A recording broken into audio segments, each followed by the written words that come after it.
नमस्कार दोस्तों, आप सभी का फिर से स्वागत है हमारे डीएस स्टडी चैनल पर। तो दोस्तों, आज हम इस वीडियो के अंदर पढ़ेंगे सीटेट 2021 का प्राथमिक स्तर का पेपर हुआ था 24 दिसंबर 2021 को। उसका बाल विकास एवं शिक्षा शास्त्र यानी सीडीपी का विभाग है, उसे हम सॉल्व करने वाले हैं। तो दोस्तों, इस वीडियो के अंदर हमने 30 प्रश्न लिए हैं। इन 30 प्रश्नों में से आपके कितने प्रश्न ठीक हुए, आप हमें कमेंट बॉक्स में ज़रूर बताएं। दोस्तों, आप भी अगर सीटेट की तैयारी कर रहे हैं या फिर सीटेट का पेपर देने वाले हैं, जो कि 28 दिसंबर से आपके ऑनलाइन मोड में शुरू होंगे, तो ये वीडियो आपके लिए काफ़ी हेल्पफुल रहने वाली है। क्योंकि दोस्तों, सीटेट के अंदर प्रीवियस क्वेश्चन काफ़ी रिपीट होते हैं। तो दोस्तों, इस वीडियो के अंदर ज़रूर देखें और चैनल पर नए हैं तो चैनल को दोस्तों सब्सक्राइब करें। तो चलिए दोस्तों, शुरू करते हैं आज के प्रश्न नंबर 1 से। विकास के विषय में सही वक्तव्य को चुनिए। 1, विकास एक दिशाई और एक आयामी होता है। 2, विकास परिवर्तनीय है। 3, विकास पूर्ण रूप से आनुवंशिकता से योजनाबद्ध है। या फिर 4, सभी व्यक्ति एक ही आयु और गति से विकास के पड़ावों को प्राप्त करते हैं। तो दोस्तों, इसका उत्तर होगा ऑप्शन नंबर हमारा सेकंड, यानी कि विकास परिवर्तनीय है। नेक्स्ट,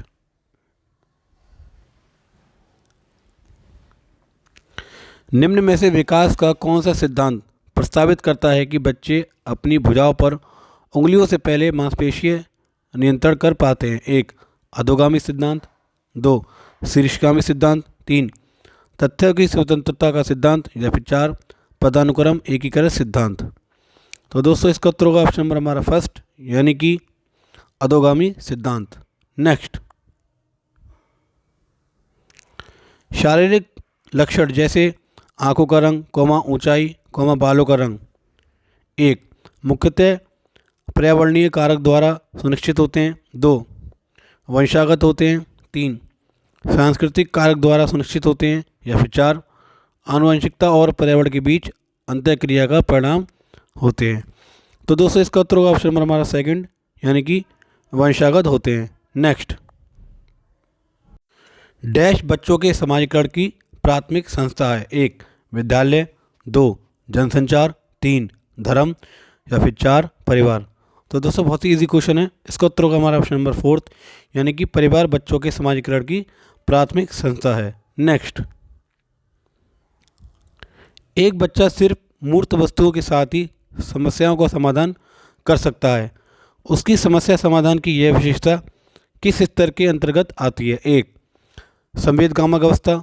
2, पूर्व संक्रियात्मक अवस्था। 3, मूल संक्रियात्मक अवस्था। या फिर 4, औपचारिक संक्रियात्मक अवस्था।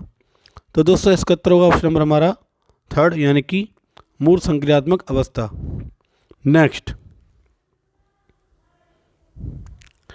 एक बच्चे ने यह मानसिक विचार बना लिया है कि वे सभी जीव जिनके पंख हैं और उड़ सकते हैं वे पक्षी हैं। तत्पश्चात उसने एक चित्र पुस्तिका में एक चमगादड़ देखा और उसे स्तनधारी कहने की बजाय पक्षी ही कहा। इस स्थिति में ज्ञान निर्माण की इस प्रक्रिया को क्या कहते हैं। 1, समावेशन। 2, समायोजन। 3, क्रमबद्धता। या फिर 4, संरक्षण। तो दोस्तों, इसका उत्तर होगा ऑप्शन नंबर हमारा फर्स्ट, यानी कि इस प्रक्रिया को समावेशन कहते हैं। नेक्स्ट, समीपस्थ विकास के क्षेत्र की संरचना किसने प्रतिपादित की। 1, लॉरेंस कोल्बर। 2, लेवाइगोस्की। 3, जोरम ब्रूनर। या फिर 4, जीन पियाजे। तो दोस्तों, इसका उत्तर होगा ऑप्शन नंबर हमारा सेकंड, यानी कि लेवाइगोस्की। नेक्स्ट, निम्न में से कौन सा कथन बच्चों के संज्ञानात्मक विकास के विषय में जीन पियाजे और लेवाइगोस्की के विचारों के बीच मुख्य अंतर दर्शाता है। 1, पियाजे बच्चों के स्वतंत्र प्रयासों द्वारा जगत को अनुभव करने पर जोर देते हैं, जबकि वाइगोस्की संज्ञानात्मक विकास को सामाजिक मध्यस्थ प्रक्रिया के रूप में देखते हैं। 2, पियाजे बच्चों को सक्रिय स्वतंत्र जीव के रूप में देखते हैं, जबकि वाइगोस्की उन्हें मुख्यतः वातावरण द्वारा नियंत्रित जीव के रूप में देखते हैं। 3, पियाजे भाषा को बच्चे के संज्ञानात्मक विकास के लिए महत्वपूर्ण मानते हैं, जबकि वाइगोस्की संज्ञानात्मक विकास के जैविक पक्ष पर बल देते हैं। या फिर 4, पियाजे के अनुसार बच्चे अपनी मार्गदर्शन के लिए स्वयं से बात कर सकते हैं, जबकि वाइगोस्की के लिए बच्चों की बात आत्मकेंद्रितता का घोतक है। तो दोस्तों, इसका उत्तर होगा ऑप्शन नंबर हमारा फर्स्ट, यानी कि पियाजे बच्चों के स्वतंत्र प्रयासों द्वारा जगत को अनुभव करने पर जोर देते हैं, जबकि वाइगोस्की संज्ञानात्मक विकास को सामाजिक मध्यस्थता प्रक्रिया के रूप में देखते हैं। नेक्स्ट, फातिमा तर्क करती है कि आपको ईमानदार होना चाहिए क्योंकि इससे आपके माता पिता पर गर्व करेंगे। फातिमा कोलबर्ग के नैतिक विकास के चिंतन के किस चरण में है? 1. सामाजिक अनुबंधन अभिनवीकरण। 2. कानून व्यवस्था अभिनवीकरण। 3. अच्छा लड़का अच्छी लड़की अभिनवीकरण। या फिर 4. दंड आज्ञा पालन अभिनवीकरण। तो दोस्तों इसका उत्तर होगा ऑप्शन नंबर हमारा 3rd, यानी कि अच्छा लड़का अच्छी लड़की अभिनवीकरण। नेक्स्ट, कक्षा में सकारात्मक अधिगम माहौल निर्मित करने के लिए निम्न में से क्या मददगार रहेगा? 1. सभी विद्यार्थियों को सहभागिता के समान अवसर देना। 2. योग्यता आधारित अटल समूह बनाना। 3. कक्षा में केवल उच्च उपलब्धि हासिल करने वाले बच्चों पर ध्यान देना। या फिर 4. विद्यार्थियों को किसी भी तरीके से उच्च अंक प्राप्त करने के लिए उत्तेजित करना। तो दोस्तों इसका उत्तर होगा ऑप्शन नंबर हमारा 1st, यानी कि सभी विद्यार्थियों को सहभागिता के समान अवसर देना। नेक्स्ट, निम्नलिखित में से प्रगतिशील शिक्षा की प्राथमिक विशेषता कौन सी है? 1.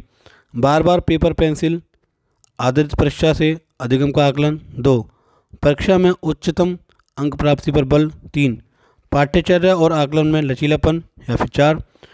बारह उत्प्रेरकों का बार बार इस्तेमाल। तो दोस्तों इसका उत्तर होगा ऑप्शन नंबर हमारा 3rd, यानी कि पाठ्यचर्या और आकलन में लचीलापन। नेक्स्ट, हार्वर्ड गार्डनर के बहुबुद्धि सिद्धांत के अनुसार यदि कक्षा में कोई बच्चा सहकर्मी समूह के स्वभाव, इरादों और मनोदशाओं के प्रति उचित प्रतिक्रिया देने में सक्षम है तो वह किस प्रकार की बुद्धि रखता या रखती है? 1. शारीरिक गति संवेगी बुद्धि। 3. अंतर्व्यक्ति बुद्धि। 3. अंतर्व्यक्ति बुद्धि। या फिर 4. संगीतीय बुद्धि। तो दोस्तों इसका उत्तर होगा ऑप्शन नंबर हमारा 3rd, यानी कि अंतर्व्यक्ति बुद्धि। नेक्स्ट,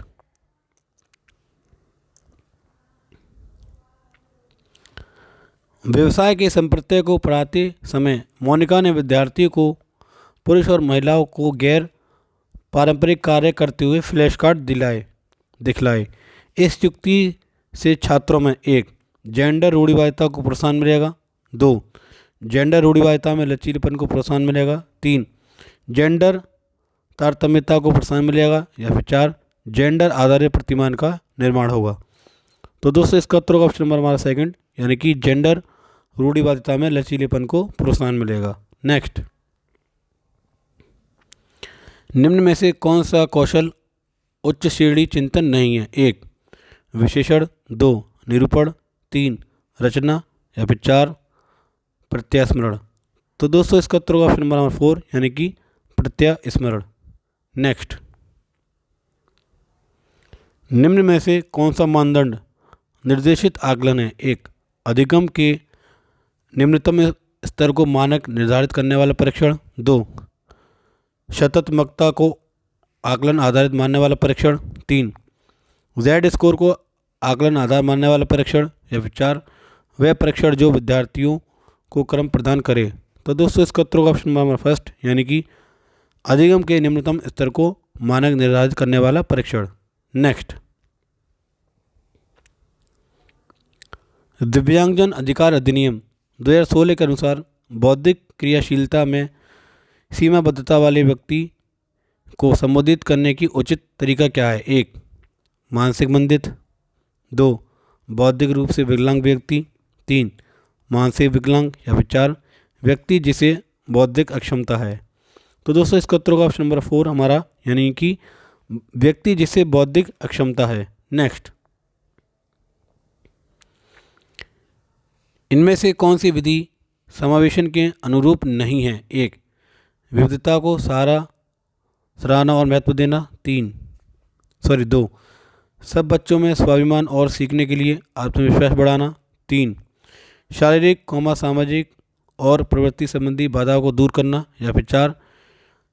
श्रवण अक्षमता वाले बच्चों के लिए अलग विद्यालय का प्रावधान। तो दोस्तों इसका उत्तर होगा ऑप्शन नंबर 4, यानी कि श्रवण अक्षमता वाले बच्चों के लिए अलग विद्यालय का प्रावधान। नेक्स्ट, राजन अपनी ही दुनिया में खोया हुआ प्रतीत होता है। वह दूसरे लोगों से नेत्र संपर्क नहीं करता और सारा दिन एक पंख के साथ अकेले खेलता रहता है। राजन का यह व्यवहार निम्न में से किस विकार की ओर संकेत करता है? एक, मांसपेशीय दुर्विकार। दो, स्वलीन क्रम विकार। तीन, गुड़ज वैकल्य। या फिर चार, गति समन्वय वैकल्य। तो दोस्तों इसका उत्तर होगा ऑप्शन नंबर हमारा सेकंड, यानी कि स्वलीन क्रम विकार। नेक्स्ट,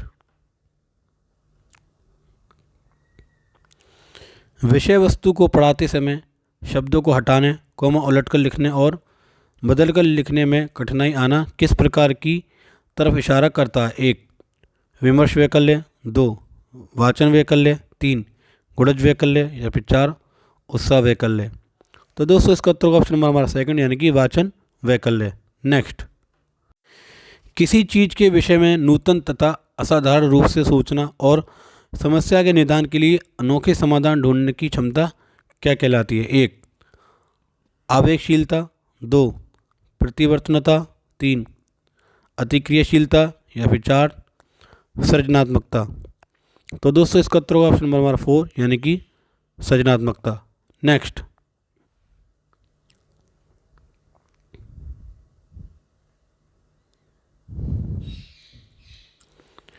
एक शिक्षक कुछ लिखित सामग्री एवं सब्जियों और फलों की तस्वीरों का प्रयोग करते हुए अपने छात्रों से चर्चा करता है। विद्यार्थी इस चर्चा को अपने पूर्व ज्ञान से जोड़ते हुए पोषण का संप्रत्यय सीखते हैं। यह उपागम निम्न में से किस पर आधारित है? एक, शास्त्रीय अनुकूलन अधिगम पर। दो, पुनर्बलन के सिद्धांत पर। तीन, क्रिया प्रसूत अनुकूलन अधिगम पर। या फिर चार, ज्ञान के निर्माण पर।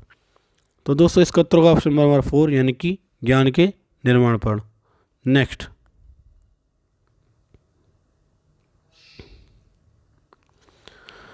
सृजा को पूरा यकीन है कि वह गणित की आगामी परीक्षा में पिछली बार की तरह ही असफल होगी और इसलिए उसने उस विषय में मेहनत करनी छोड़ दी है।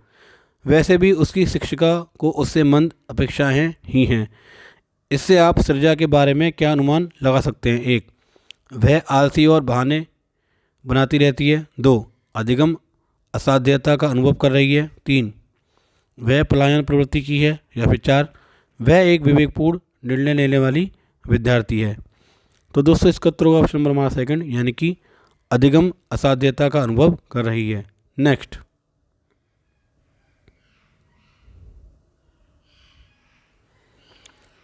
अबीर की कक्षा में बच्चे शिक्षक और सहपाठियों के साथ विविध प्रकार के चुनौतीपूर्ण क्रियाकलापों में भाग लेते हैं और मिलजुल कर ज्ञान का निर्माण करते हैं। इस प्रकार की कक्षा क्या कहलाती है? एक, सामाजिक संरचनावादी।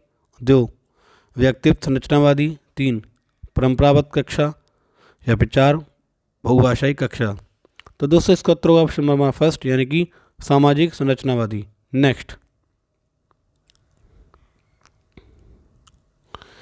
निम्न में से कौन सी शिक्षा शास्त्रीय रणनीति राष्ट्रीय शिक्षा नीति 2020 द्वारा प्रस्तावित है? एक, अन्वेषण आधारित अधिगम। दो, कथावाचन आधारित शिक्षा शास्त्र।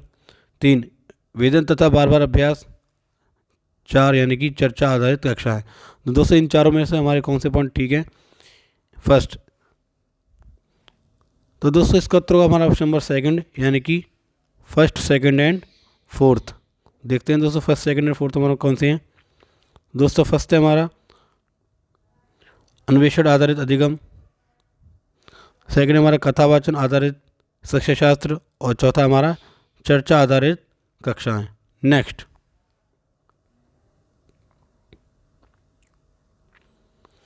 किसी समस्या के समाधान तक पहुंचने के लिए मिलती जुलती समस्याओं का उद्धत कराना क्या कहलाता है? एक, अनुरूपता। दो, निगमन परीक्षण। तीन, स्मृति सहायक विधियां। या फिर चार, साधन लक्ष्य विश्लेषण।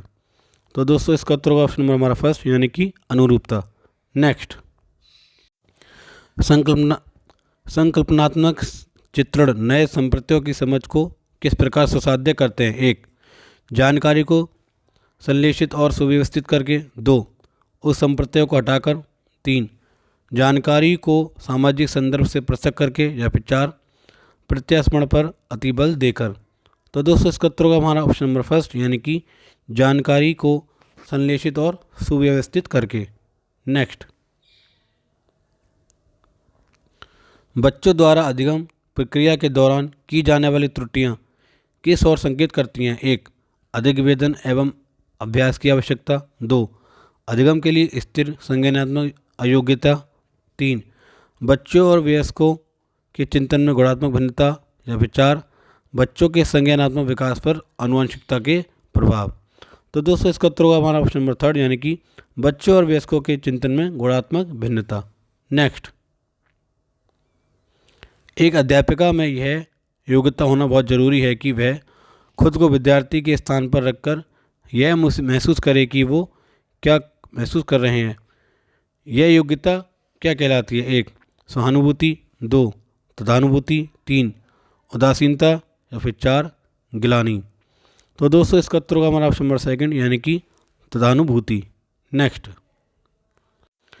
एक ऐसी स्थिति में जहां परिणाम अनिश्चित हो और लेकिन ध्यान असफलता पर हो, तब बच्चे को डैश का भाव महसूस होगा। 1. ऊब। 2. निश्चिंता दुश्चिंता। 3. क्रोध। या फिर 4. शर्म। तो दोस्तों इसका उत्तर होगा हमारा ऑप्शन नंबर सेकंड, यानी कि दुश्चिंता। नेक्स्ट, चलते हैं दोस्तों आज के आखिरी प्रश्न की तरफ। प्रश्न नंबर 30, निम्न में से कौन सी तकनीक अध्यापन अधिगम प्रक्रिया की गुणवत्ता को नहीं बढ़ाएगी? 1. जानकारी को प्रस्तुत करने के विविध तरीके अपनाकर। 2. मतों को अभिव्यक्त करने से विविध विकल्प देकर। 3. अधिगम के आकलन हेतु विविध तरीके लगाकर। या फिर 4. बच्चों को विविध तरीके से नामीकरण करके। तो दोस्तों इसका उत्तर होगा हमारा ऑप्शन नंबर 4, यानी कि बच्चों को विविध तरीके से नामीकरण करके। तो दोस्तों आशा करता हूँ आपको ये वीडियो अच्छी लगी होगी, और दोस्तों आपको ये वीडियो अच्छी लगी है तो दोस्तों वीडियो को लाइक करें, शेयर करें, और चैनल बनाए तो चैनल को सब्सक्राइब करें। मिलते हैं दोस्तों हम अपनी अगली वीडियो में, तब तक के लिए थैंक्स फॉर वॉचिंग।